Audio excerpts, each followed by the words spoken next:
México vive mais uma tragédia de terremoto, a segunda no mês de setembro. Cartões de indenização da Samarco são vendidos na internet por um valor inferior ao da recarga. Exposição de arte causa escândalo por enaltecer pedofilia e zoofilia. E você vai ver também como é que ficou o mundo após o trágico 11 de setembro e a campanha em prol da prevenção ao suicídio.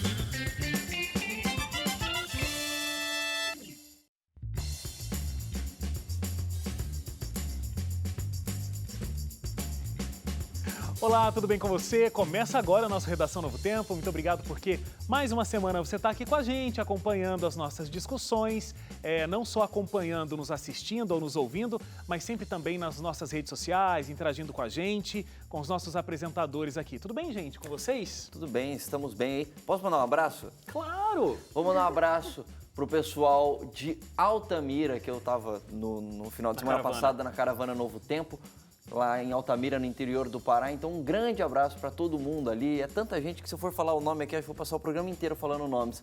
Mas um grande abraço para todo mundo que esteve com a gente em Altamira. Comeu muito açaí? Comi muito açaí, muito açaí. Acho que todo dia eu comi pelo menos umas 2 tigelas de açaí. Eu tô percebendo você uns 2 quilinhos mais gordo, eu acho. Eu fiquei até um pouco mais roxo, eu Não, acho, de mentira. tanto. Já tinha se animado. Ele estava feliz. Tava feliz. Tudo bem, gente? Abraços? Tudo Não? bem. Tudo certo? Tudo certo. Vamos lá, olha, você pode interagir com a gente, você já sabe, né? facebook.com/ntjornalismo, @ntjornalismo, você encontra a gente no Instagram. E aí tem o nosso site, novotempo.com/jornalismo. Lá você encontra não só destaques aqui do Redação Novo Tempo, mas de todos os programas do nosso departamento de jornalismo aqui da Rede Novo Tempo. Começando a nossa rodada de destaques, Hélio, como é que é essa história com o cartão de indenização da Samarco? Que coisa terrível, viu, Wagner? A Samarco, todo mundo deve lembrar, teve aquele desastre ambiental, na verdade, um desastre ambiental, não natural, um desastre ambiental com aquela represa da Samarco que acabou destruindo vilarejos inteiros ali na região de Minas Gerais. E aí, isso está ainda pendente pela Justiça, com indenizações que devem ser feitas, um monte de coisa que deve ser aplicada ainda contra a Samarco, mas uma das coisas que começou a valer neste ano, e a Samarco está cumprindo, são indenizações para as famílias afetadas em algumas dessas regiões. Foi criada como se fosse uma ONG, mas não é uma ONG porque é uma associação mantida pela própria Samarco e pelas empresas relacionadas a ela nessa tragédia. E elas são obrigadas a pagar mensalmente um valor para essas famílias atingidas. Esse valor serve para que as famílias comprem comida, para que comprem roupa, para que se mantenham enquanto não encontram um novo emprego, porque a vida dessas pessoas acabou nessa tragédia. E aí o que acontece? Isso foi uma reportagem, uma reportagem feita pela CBN. A CBN recebeu a informação de usuários da internet e foi pesquisar. E aí você joga na internet isso e você encontra, coloca lá, cartão Samarco. As pessoas estão vendendo os cartões de crédito, são como cartões de crédito pré-pago, desses que são comuns, você compra em qualquer mercado, inclusive, cartões de crédito pré-pago da Samarco, que a Samarco envia para essas pessoas, para que elas cuidem de si enquanto encontram um emprego, e as pessoas estão vendendo esses cartões. Agora vai ser feita uma investigação para saber se são as próprias pessoas beneficiárias que estão vendendo os cartões ou se de alguma forma conseguiram aí fazer algum esquema para desviar esses cartões que a Samarco entrega para essas famílias. E aí, assim, é um cartão que, sei lá, tem depositado nele R$ 1.200 para a família passar o mês. E aí vendem esse cartão por R$ 500. Ou não, é cartão para 2 adultos, são 1.200 em cada um, são 2.400, fazem um pacote, né, um combo, 2 cartões por R$ 900. Nossa. Uma coisa absurda. Mas, Hélio, eu só não entendi o seguinte, se são os próprios beneficiários que estão vendendo... Então, não Mas se que eles sabe. não sabem É o que... ainda. Ok, se for os próprios beneficiários não vale que a estão pena, vendendo, né? então que negócio ruim eles estão fazendo? Será que, porque não é todo lugar que aceita o cartão, então... Não, é um cartão normal. O cartão pode ser usado, inclusive, para saques dos valores depositados Tá ali. parecendo um pouco estranho que seja realmente esses beneficiários, né? Pode ser usado para saque? Então não faz sentido a pessoa vender o cartão, né? Não faz sentido nenhum se for o próprio beneficiário, mas é o que precisa ser investigado. Se não é o beneficiário, como é que esse cartão chegou às mãos de outras pessoas que não deveriam receber? Ou será que são pessoas que estariam ali dentro da comunidade que deveriam receber, mas que, por exemplo, não precisariam desse dinheiro e, sei lá, acha mais fácil, pego aqui 1.200, vendo rápido e consigo um dinheiro extra. Não faz sentido nenhum. É estranho totalmente, né? Porque você está vendendo dinheiro... Vendendo dinheiro mais barato. Mais barato. É assim, olha, eu te vendo essa nota de 10 por R$5. É quase isso. Tipo, você fala... Calma aí, não entendi. Né? Por que você não vai lá e saca esse dinheiro? Eu acho que existe... Eu acho que se realmente for feita uma investigação séria aí, vão descobrir que... A Samarco informou que os cartões, eles são nominais, mas para usar não precisa, né? Qualquer um pode usar o cartão. Mas a entrega, a retirada desse cartão tem que ser feita pessoalmente pelo beneficiário, que tem que ter passado por uma triagem anterior. Então, quer dizer, se tudo estiver sendo feito de forma correta pela Samarco, as pessoas que receberam o cartão são realmente as pessoas que estão listadas para receber. E aí, por que vender por um preço mais baixo ainda? É o que a investigação vai ter que ser feita agora pelo Ministério Público para descobrir o que está acontecendo. Bastante Mas é no mínimo estranho e mostra mais uma vez o que a gente já falou várias vezes aqui, né? Quando a gente fala de corrupção, que reclama da política, mas é de baixo que começa. Leite, vamos falar sobre o México e mais um terremoto, é o segundo só em setembro. E esse foi mais forte, né? Agora, bom, é que também a intensidade das consequências de um terremoto não são medidas apenas pela força do tremor, mas a profundidade em que ele acontece em relação à superfície, né? Então, esse terremoto que aconteceu nessa semana que passou, ele foi um terremoto de 7,1 graus na escala Richter, o que é um terremoto bastante alto, né? Uma vez que a escala vai de 0 a 10, se eu não me engano. Então, é bastante alto. E também o fato dele ter acontecido muito próximo da superfície e de uma cidade, né?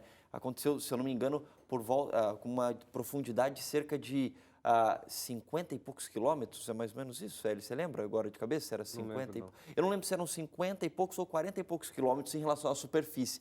Então, é um tremor muito forte e muito próximo da superfície. Então, a possibilidade de fazer estragos é muito grande. E aí muita gente morreu, muitos prédios desabaram, não só na cidade do México, capital do México, mas cidades próximas também. Até o momento onde eu tinha visto, o número de mortos era superior a 225, mas esse número é crescente, né? Porque vão encontrando corpos debaixo dos escombros e tudo mais. Então, esse número vai crescendo com o passar dos dias. E aí, nesse caso, é uma coisa muito complicada, porque assim...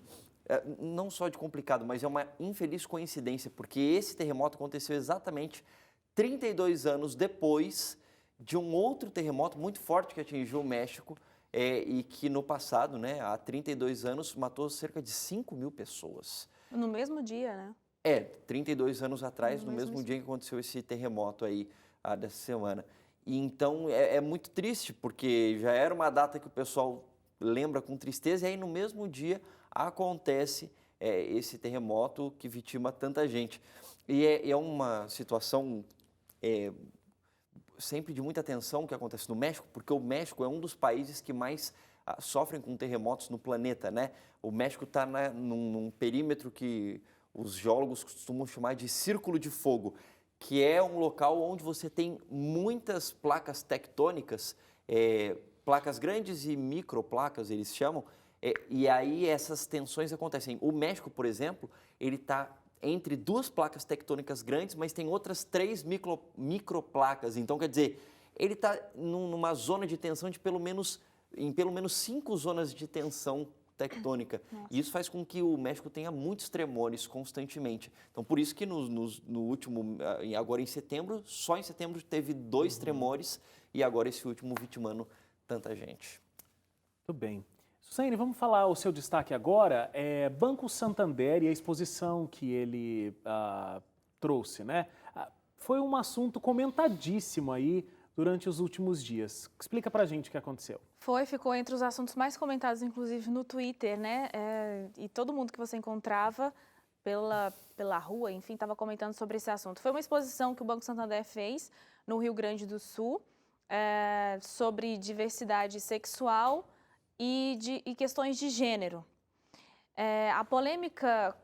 Na verdade, essa exposição já estava há um mês, né, mas o Movimento Brasil Livre denunciou ao Ministério Público porque a exposição fazia apologia à pedofilia e à zoofilia, né? Chamou bastante atenção e gerou muita revolta por boa parte da sociedade, né?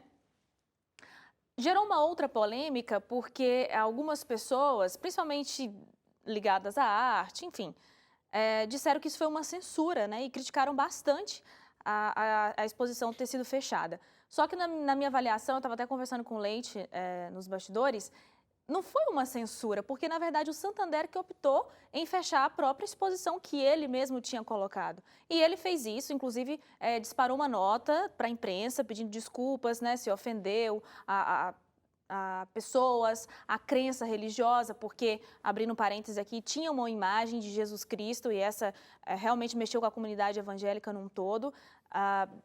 Depois o pessoal pode pesquisar aí na internet para vocês verem as imagens, eu achei bastante chocante. Tem a figura melhor, de Cristo. Nem pesquise. Mas assim, por uma questão de curiosidade, se você está pensando no que eu estou dizendo aqui agora, Cristo com vários braços e cruzando com outras ideologias, sabe? Enfim.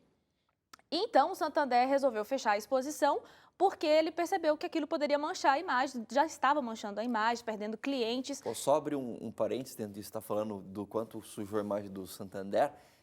Obviamente, o Santander nunca vai colocar essa informação em público, mas quando você vai em algumas agências, você conversa com gente dentro da agência que trabalha, o pessoal vai comentando algumas coisas. Aqui na cidade onde a gente mora mesmo, estava conversando esses dias com gente que trabalha dentro do Santander e eles falavam, olha, até onde a gente sabe, informações internas, mais de 20 mil pessoas pediram para cancelar suas contas correntes no Santander, pelo Santander ter recebido essa exposição aí. Obviamente isso nunca vai ser oficializado, mas gente de dentro, eu ouvi falar, a pessoa falando assim, olha, a gente perdeu muita gente. O que eu ouvi também é que muitas igrejas evangélicas tinham conta no Santander e já fizeram a transição de banco também. É mesmo?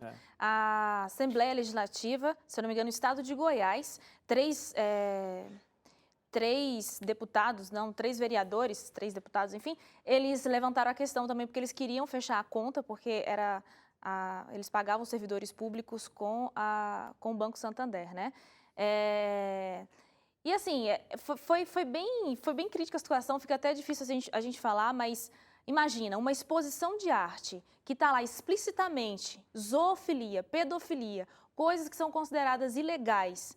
É complicado, às vezes, a gente não pensar que isso é uma liberdade de expressão. As pessoas têm a liberdade para se expressar, mas é igual o próprio Santander disse.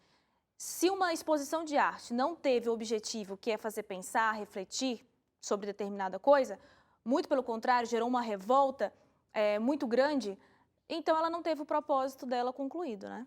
E ainda mais quando você coloca a crença pessoal no meio disso, eu acho que a gente tem que ter esse respeito. Porque por mais que você queira se expressar em relação a uma divindade ou qualquer outra coisa que para você não signifique nada, para outra pessoa significa muito, é sagrado, né? Então imagina, é um desrespeito. Por mais que não seja ilegal, no sentido agora da crença pessoal, que eu estou falando mais especificamente, eu acho que tem que usar o bom senso, né, de respeitar o que para outra pessoa é sagrado. Tudo bem. A gente vai para o nosso primeiro intervalo. Na volta, a gente vai falar o seguinte, são 16 anos daquele terrível ataque terrorista às Torres Gêmeas, o que ficou conhecido como 11 de setembro, e a gente vai conversar aqui sobre quais foram as marcas que ficaram no mundo, mesmo 16 anos depois.